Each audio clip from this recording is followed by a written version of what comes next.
Anne-Laure, welcome to the show. Great to have you here. Thanks so much for having me. Can you tell me about the illusion of clarity? So, the illusion of clarity is something we have all experienced, even though you might not have heard the term. It's really when we think we understand something clearly, but when comes the time to actually explain it to someone, we realize that there are a lot of gaps in our knowledge.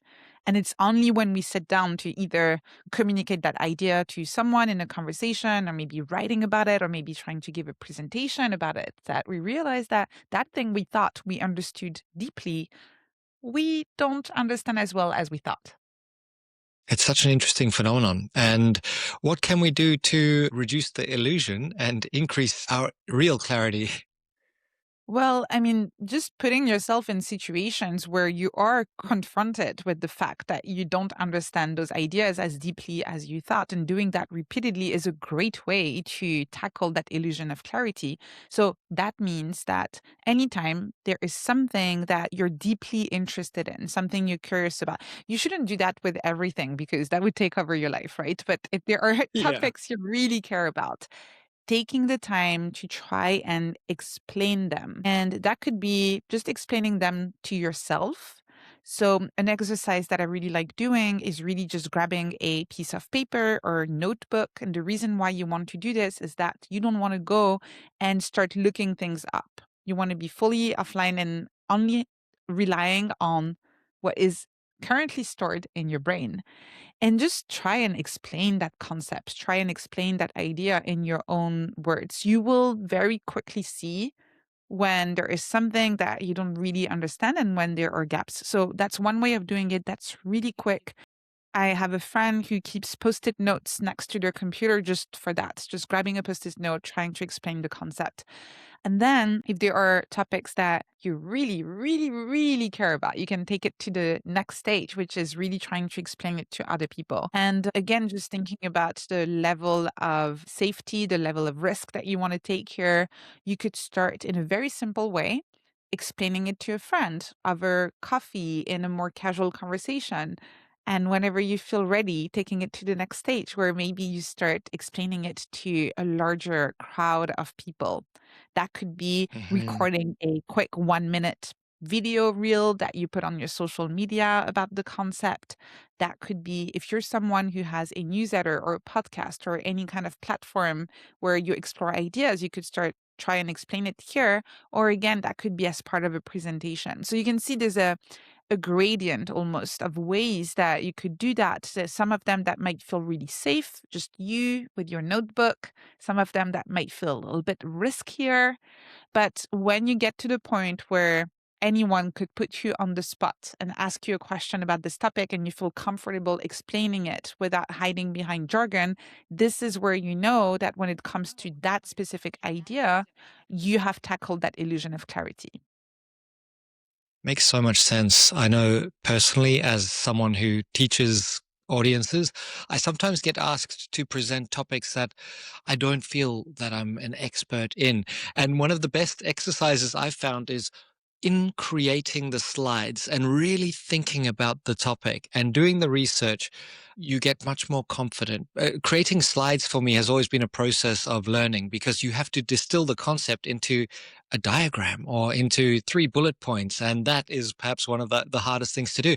But one of the risks is we live in an age of AI. There is what I know you've called the Google or now the ChatGPT effect.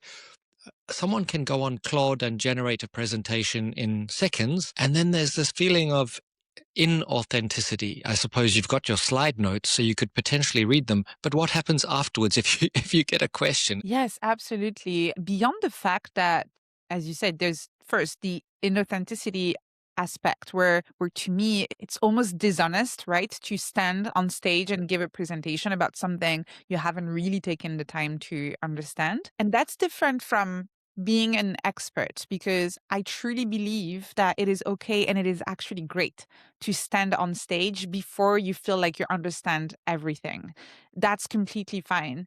But it is about standing on stage and saying, I have done some of the work. Here's where I'm at. right now with what I understand, and I'm sharing it with you, and hopefully the conversation that will follow will also help me learn more. So you can stand on stage without being an expert. I think that's great. But I don't think you should stand on stage pretending to be an expert when you actually Yeah. haven't done any of the work. And there is, as you said, a temptation with the tools that we have at our disposal today to just click on a button and get that presentation generated for you, maybe even have the notes, the actual things to say, the voiceover generated for you, and then stand on stage and read from a prompter. And I don't think that's helpful for the audience. I don't think that's helpful for you either. So I just talked about a little bit about the authenticity, the problem with authenticity that you mentioned. But another problem is just around learning and personal and professional growth. Creating your own version of something that you're interested in is one of the best ways to learn. It really forces you to make those connections. It forces you to make sure that you actually understand those ideas. And when you skip that work, you're not actually learning anything. You're not actually integrating anything. It's just surface level knowledge that is going to first crumble anytime someone actually asks you a question, but also that you're not going to be able to remember whenever that knowledge could be helpful in any of your other projects. The term Google effect was coined by researchers quite a while ago. I can't remember, but I think it was maybe 2008 or 2010, so quite a long time ago. And what researchers found is that when we know that we can access information later somewhere, that could be on the internet, that could be because we saved it in a folder on our computer, we remember better where to find that information than the actual information. So participants remembered better the name of the folder where the information was stored than the actual information. And so if you think about that effect today with ChatGPT, knowing that we could find any kind of information on ChatGPT at any point, could also have an effect where instead of remembering the information, we will just trust that it will be available for us to access at any point in the future. So, less authenticity, as you mentioned, but also less learning and less growth as a result. Over reliance on the fact that I don't need to remember anything anymore. I can just access it with a few clicks and it will be there. But maybe there's another layer, which is that information even the right information? Because perhaps you haven't even gone deep enough to verify. Yes, absolutely. We were fortunately past really bad AI hallucinations at this stage. I feel like if you know how to use those tools, most of the time, the information is, let's say, factually correct. But as you said, is this the right information? And is this all of the information that you need? I know personally that when I have searched for topics around my own research, so things I'm pretty knowledgeable about, and I used ChatGPT more as a quick Google search, right? I wanted to find maybe a paper I knew that I read in the past and couldn't quite remember what it was called or who wrote it, or I wanted a quick summary of something that I already knew about. I could write it and spend half an hour doing it, or I could ask ChatGPT to do it. Most of the time, it would give me only the kind of broad consensus in the scientific community around this topic, and it would Mm. consistently miss the finer, more nuanced points if I didn't prompt it to. So I would have to go one layer deeper and say, can you also mention those two or three other theories that I know are not the main ones, but they're also important? I could do that. I could do the deeper prompting because I already knew what I was looking for. But if you're prompting an AI to explore a topic that you don't know much about, and you just trust that it's going to give you the full picture, you're actually going to have a lot of blind spots. And you're not even going to, you don't know what you don't know, right? So you're not even going to realize all of these gaps in the map that the AI is giving you. Yeah, I've experienced the same thing. Recently, I was doing some research into values. I wrote a book about values. And so I was using Claude and I was asking, but what about this and this and this? And it was saying, oh, great idea. And then expanding the context. Oh, great idea. It, as you said, is full of blind spots. It would have been way less rich. And I think a lot of communication nowadays between people is in that layer one level. We're not getting the nuance and the subtlety and all of the options. But that is a challenge for people to work out. And maybe we'll learn ways of better prompting as we progress. But what I'm really interested to talk to you about is tiny experiments and the PACT. What is a tiny experiment? So let's start with what is an experiment? Let's start with that. So, an experiment, once you remove all of the maybe unnecessarily layers or the things that a scientist does. So as a scientist, I have to write grants. There's a lot of admin work. I have to write those very long protocols and register them and all of that. But if you go back to the essence of what an experiment is when you choose something to test for a trial period. That's it. That's what an experiment is. So you start from a place of curiosity. You might have a little bit of a hypothesis, a bit of an intuition in terms of what might happen. You're not quite sure. And so you say, let me actually try it out. I'm going to test this.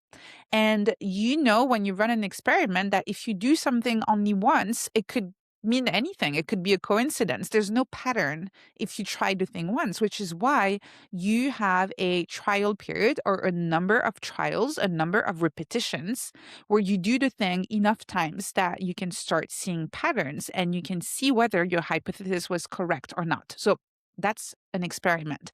So in my book, Tiny Experiments, I explain that if you want to design your own experiments, you can just choose one action and one specific duration during which you're going to perform that action. So, for example, you could say, I will meditate every morning for 10 days. Action, duration. I will reach out to an expert in my area every Monday for 6 weeks. I will cancel all of my team meetings over the next 3 weeks, see what happens. And so Mhm. this is a tiny experiment. I will action for duration. You mentioned the pact, and I call that a pact because it is really a commitment to your curiosity. What you say is, I will collect my own data for that specific period of time, for that trial period, and I will withhold judgment until I'm done collecting that data. An experiment is not a goal in the sense that you don't have that one destination you're trying to get to, this very binary definition of success and failure. It's not a habit. A habit doesn't have a specific duration. You say, I will drink, this amount of water for the rest of my life, every day for the rest of my life, or I will run 3 times a week for the rest of my life, which is kind of crazy when you think about it, because a lot of people have never tried these things before. And they just say, let me, build that habit for the rest of my life. An experiment is, again, a specific action for a specific duration. And the tiny part, so that's an experiment. The tiny part is because I really, really want to encourage people to start small. When you hear about experiments, you might get excited and you might say, okay, let me use this to overhaul my entire life, or let me run this experiment for the next 12 months or 18 months. And it's really important that you complete your experiment in order to know whether it works or not. So that's why it's better to start with something quite short. Try the experiment for a week, for a couple of weeks, for 3 weeks, something quite short. See if it works. Or if it doesn't, see what you can tweak, and you can always then run another tiny experiment afterwards. Makes a lot of sense. It takes the pressure off habit formation where you're saying to yourself, if I miss 2 days in a row, I'm no longer attached to that identity and then I'm a failure. Should you be measuring your progress as you experiment? So I recommend, so PACT, you mentioned PACT. PACT is also an acronym, and it stands for purposeful, actionable, continuous, and trackable. And the trackable part is really important. It's not like the M in SMART goals where it's about measuring and where you imagine having those different dashboards and you measure all of those different metrics. With a PACT, you only track whether you've done the action or not. And that's it. So you could use any kind of tracker where you say, yes, no, did I do it today or not? And that's it. You can also track how you feel the internal and external signals. You can do that in your journal. You can do that in your weekly review. But it is really at this stage about tracking things, not really measuring in the sense of measuring progress. You do that at the very, very end. The analysis should always come at the very end when you're done collecting your data. The reason why is because scientists also don't start poking at the data while they're in the middle of the experiment. The best way to get a biased result would be to do that. So this is why we have the trial period and we say, let me do the thing. And during the duration of your experiment, there are going to be times where it feels harder, times where it feels easier, times where you just want to quit. But this is why you keep it tiny and you finish it. And at the end, you look back and you analyze the result. Okay, what worked? What didn't? Do I want to do it again? Do I want to tweak some of the parameters of the experiment? But again, you only do that at the end. What are some examples of tiny experiments that you've heard people try, or perhaps some from your own life? Yeah, I run a community called Ness Labs where we have a section where people can post their tiny experiments and they can post their mini protocol and people can support each other. So I've seen thousands and thousands of examples of tiny experiments. I'm going to share a couple that I really, really like, which I think really capture how flexible this approach is. So one of them is more personal and the other one is more professional. The personal one was someone in the Ness Labs community who had realized that because they had been so busy with work, they had lost touch with friends. So they designed a tiny experiment where they said, I will send a message to a friend every one Wednesday for I don't remember how many weeks that was. And that's it. And again, you're not measuring success by seeing how many of your friends reply or anything like that. You're just tracking whether you did it or not. So every Wednesday, he would sit down and write a little message and send it to a friend. The result, which I know is going to sound obvious, but didn't to him at the time, was that all of his friends were really happy to hear from him, and that helped him restart those conversations and catch up with them, and really also helped to your point, right? Removing some of that fear because it was just a tiny experiment. It really allowed him to start reaching out again to his friends, even though he felt like maybe they would be angry at him for not giving any news for so long. So that's one I really, really liked because I didn't really think of that application at all, and someone came up with it. And another one that is more professional is also someone in the Ness Labs community, an artist who had surgery in her arm and because of that couldn't paint for quite a long time and had developed that fear around painting that maybe she had lost some of her creativity because of all of this time without being able to practice. So she also designed a tiny experiment and she said, I will sit in my art studio for 1 hour every day, and again, I can't remember how long that was, but I will sit in my art studio for 1 hour every day and I will do nothing. That was the tiny experiment. I will just sit there and do nothing. Wow. Okay. And what was great is that the first few times that she did that, well, she was just like sitting there and waiting and waiting. And after a while, she got so bored of sitting in her studio and doing nothing that she ended up picking up the brushes again and painting again.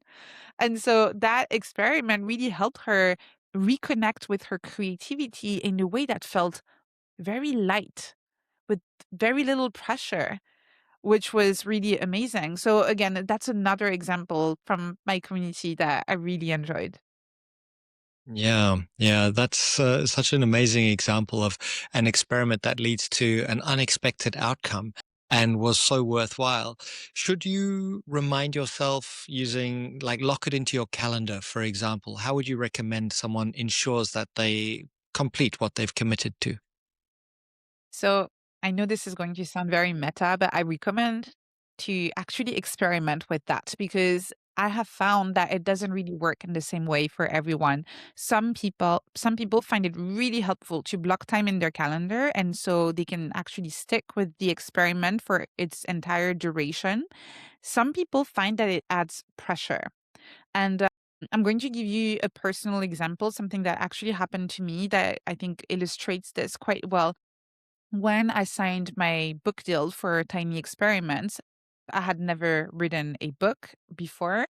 And so I didn't really know how to go about it. And I actually had to experiment a lot. There is a lot of advice for writers out there, but obviously everybody's different and everybody's creativity works in slightly different ways. So the advice that I had seen at the time that's pretty common and that's what a lot of people will tell you actually is block time in your calendar and ideally start writing first thing in the morning. And so every morning block 1 hour or 2 hours and work on your book. And that's the way to do it. So I thought, okay, let me experiment with that.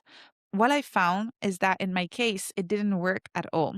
What happened in that is that there were many days where I would sit down in the morning to write.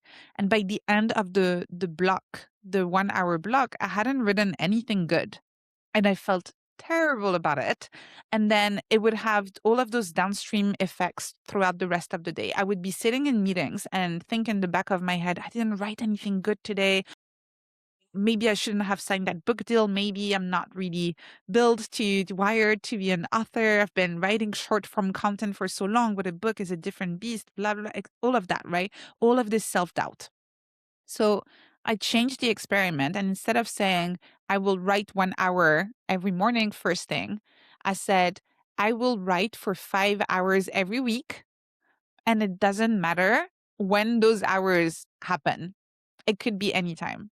That ended up working so much better for me. And there were mornings where I would actually sit down and then write because there was less pressure. There were also weeks where I didn't touch the manuscript at all the entire week. And then on Sunday afternoon, I would spend 5 hours hyper focused, deeply, inspired by the book. And I would write nonstop for 5 hours.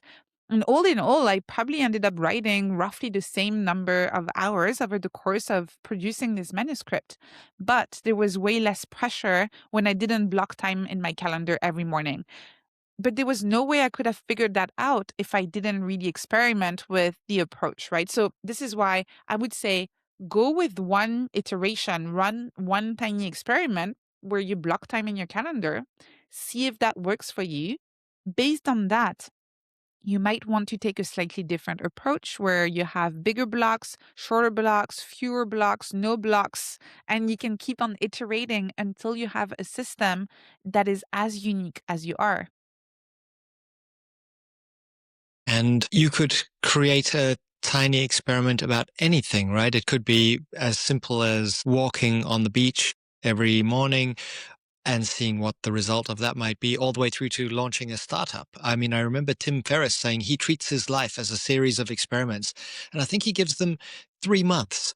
And he says he starts something new, tests it, and if it doesn't work, he's willing to give up because it was just an experiment. So actually, you don't feel like a failure. Yeah, it really completely rewires your relationship to success and failure. Again, if you think about scientists, they don't run an experiment because they know what the result is going to be. If they already knew that this would succeed, quote unquote, as in getting to a very specific destination, there would be no point running the experiment in the first place, right? So you run an experiment because it is very possible that this is going to fail in the traditional sense of the term. But scientists don't really see that as failure. What they see is that they had a hypothesis, that hypothesis was incorrect. And this is great because now they know. Now they know that this is not the right approach. They have more knowledge than they had before running the experiment, and they can use the new knowledge that was generated to run their next experiment. So all of a sudden, failure is not something that you want to avoid. It really becomes an opportunity to learn and an opportunity to grow. And a tiny experiment could become a habit if it really suits you and it benefits you and you love it. Absolutely. An experiment can either turn into a habit if it is something that maybe you've run it for a couple of weeks and you really like it, it works for you, you're seeing all of those benefits, and you can say, okay, you know what? Let me almost like promote it to the rank of habit. And say this is something that I want to stick to now for the foreseeable future. You can also turn an experiment into a project. So if this is something that you feel like you want to keep on building on and you see yourself keeping on working on over the long term, that can become a project. So that's what happened with my newsletter. It started as an experiment where I said, I will write one short article every weekday for the next 100 days. And I know it sounds like a big experiment, but the articles were quite short. And I already loved writing at the time. So that was my preferred medium, something I was quite comfortable with already. And at the end of the 100 weekdays, it was very clear to me that I loved it. I absolutely loved sitting down at my computer, not being quite sure yet what I would write about, reading papers about this topic and turning it into something I could share with people. And so I wouldn't really say now that the Ness Labs newsletter is an experiment. I still have lots of tiny experiments running as part of this project. But the Ness Labs newsletter I've been writing for 5 years now, it's not a tiny experiment anymore. So, absolutely, tiny experiments can turn into habits and they can also turn into projects. What about your story at Google? Can you tell us a little bit about what got you interested in neuroscience and the transition that you made? Yes, absolutely. I really think about my career, my life in general. I think about it as if it was two chapters, and Google for me was very much the first chapter of my career. At the time, I had a very linear, traditional definition of success. So, to be successful was to have a clear goal and to get a good job and then climb the ladder, get the next promotion. And that's what I did really at Google. I was very focused on being as successful as possible.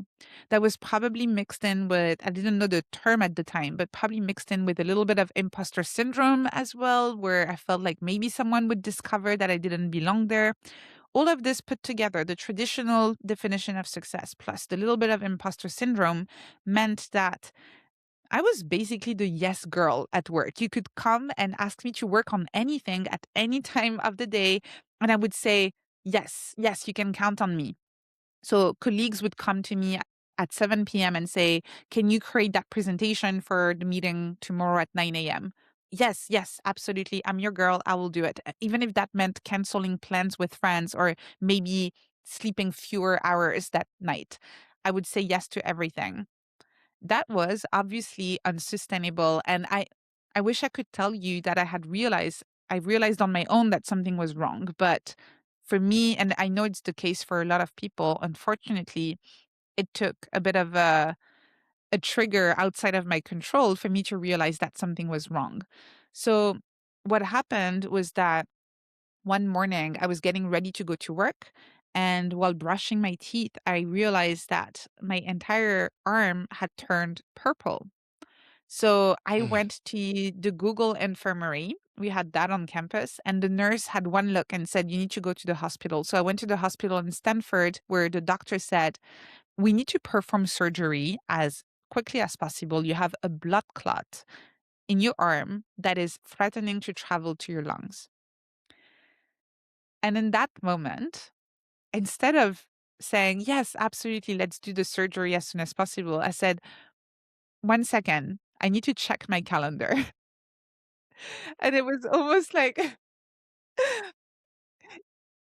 it was almost like this out of body experience of seeing myself doing this thing that was so absurd, right? That didn't make any sense, that it made me realize that my priorities were completely out of whack. And for me, that was the beginning of that second chapter I'm now in, where have a much less linear approach to success, fewer goal-based of success and this kind of linear progression, and where I'm a lot more experimental and also trying to pay a lot more attention to all of the signals that my brain and body are trying to give me instead of ignoring them and pushing through.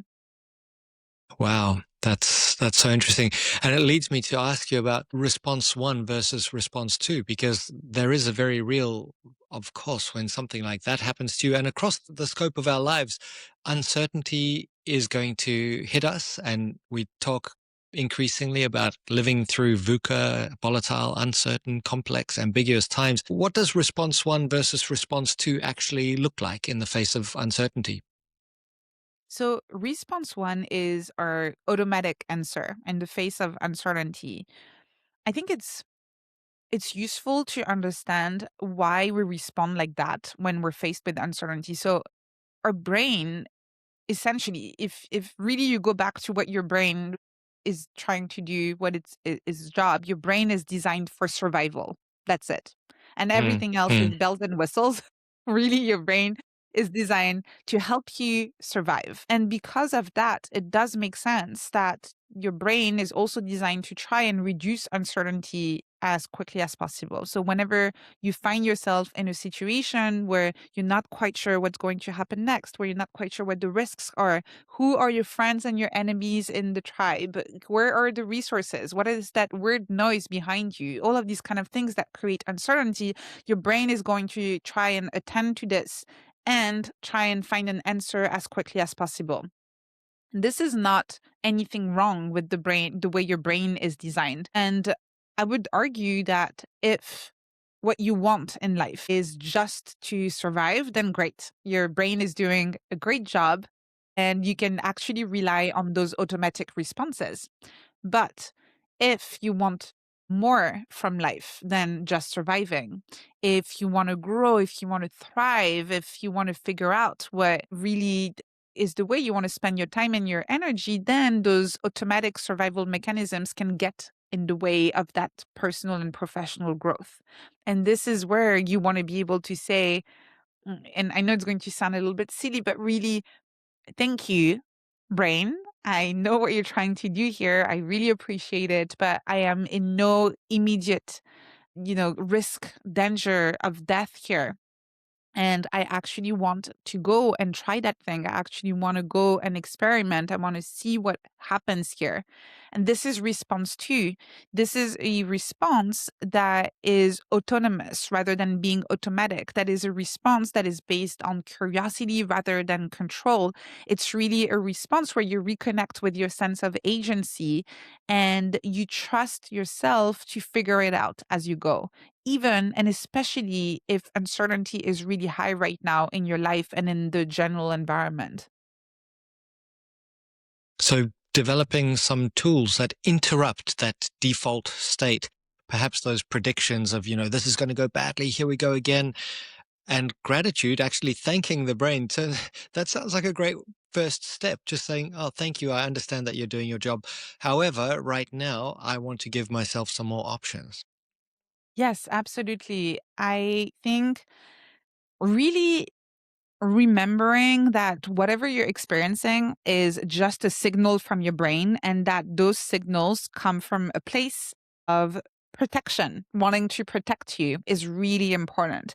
And so some of those signals can be quite uncomfortable and there might be resistance around them. But as you said, if you just have this little pattern interrupt and where you say, oh, thank you. I see what you're doing here, and I am grateful that you're trying to protect me, but let me take over now. So, being curious, being grateful, just sometimes, taking a deep breath, that can also be a great way to interrupt the pattern or reframing the signal in the way that is more useful to you. So, something a friend recommended to me and that I've since heard many times is for public speakers, for example, when you're about to go on stage and you notice that your heart is starting to beat faster and maybe your hands are a little bit sweaty, reframing this from I'm anxious to I'm excited. because the signals actually look very similar. So there are lots of different ways you can interrupt that pattern, and you can, in that way, completely change your experience. And do you think we are reacting to the world or predicting the world as per the predictive processing model or something in between? What's your thoughts? Well, I mean, we know that the brain is really a prediction machine, and the way this works is that, so if you look at the prediction action cycle in the brain, which is one of the models of the brain. And I'm not saying we know for sure this is how the brain works, right? But it is a model that a lot of scientists believe is a good representation of how the brain works and how we navigate the world. So, first, the brain is going to make a prediction based on the information, the data available in the environment. And then we're going to take an action based on that prediction. Then the brain is going to look at how the situation changed, basically the new information in the environment based on this action we took, and is going to notice the error, the gap in between the prediction and what actually happened. This is how we learn. This is how we grow. This is how we evolve, even when the path forward is unclear. So we make predictions, we take action, and then we see if, again, very similar to how tiny experiments work, we see if the hypothesis that we formulated was correct. And this happens at a micro level every single time you take an action. Even when you go and open the door, you're making a prediction where you're almost 100% sure that by the time your hand gets there, that handle is still going to be there, right? So it's all predictions. It's fascinating. And it's interesting that the greater the prediction error, the higher the likelihood that you're learning and growing, which it seems unintuitive, but it makes a lot of sense. Absolutely. You want to put yourself in situations where there is an actual gap between your prediction and what might actually happen. So again, using the example of the door handle, once you're done learning this, there's no learning anymore, right? You're just actually going to the door handle, which actually, by the way, is really funny because you'll notice that in some countries the door handle is the other way around, and you can Yeah. almost feel it in your brain, this little friction, the resistance of, oh, I made a prediction, and actually it's not what's happening is not what I had predicted. And so you have to relearn something new here, right? But so, yeah, if you only predict things that go exactly as you predicted them, then there's no learning anymore. So I completely agree with you. And I think it's one of the best things you can do if you want to keep on growing is making those kind of risky predictions. And by risky, I don't mean putting yourself in a situation of danger. I just mean that you could be wrong. We're kind of almost living in our own personal simulations and trying to maintain stability. And people wonder, why am I not growing? Why am I not achieving the goals that I've set for myself? But it's because you are aligned with low prediction error with your own version of reality and not actually challenging yourself. And I think that's where tiny experiments comes in. Absolutely. Tiny experiments are a very simple way for you to inject more predictions and more of those errors. So, more trials, more errors in your life. And in that way, to keep on learning in ways that are very easy to implement. And actually, something I hear quite a lot sometimes is people saying, oh, I don't know if I have space for experimentation. I have so much going on in my life right now. This is another reason why my book is called Tiny Experiments and not big, massive, huge experiments. Yeah. It's because you can actually experiment with very small things in your life, and you don't need money, resources, or any kind of special tools to experiment. One of my favorite experiments is I will not bring my phone in my bedroom for 1 week. That doesn't require any money, any extra time, anything like that, any extra energy, and it can actually have very positive consequences in your life. So experiments can be very, very tiny, and they are a way to make more predictions, to take more actions, and to learn from the gap in between your hypothesis and the actual outcome. Are there ever any times when the experimental mindset might be the wrong tool? There are situations where you know exactly what you're supposed to do. They're quite rare. But if you are in a situation where it is really a matter of just doing the thing, then maybe you don't need to experiment. They're quite rare. We know, for example, that if you want to lose weight, you need to be in a calorie deficit.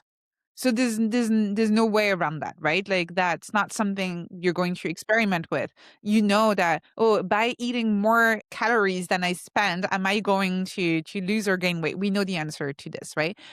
But within that, you can experiment, right? What is a way for you to maintain that calorie deficit if you want to lose weight? Is that maybe more veggies, more protein, or maybe you want to exercise a little bit more, adding more steps throughout your day? So you can experiment with ways to create that deficit. So I would argue that there are very, very few situations where you cannot experiment at all. Hmm.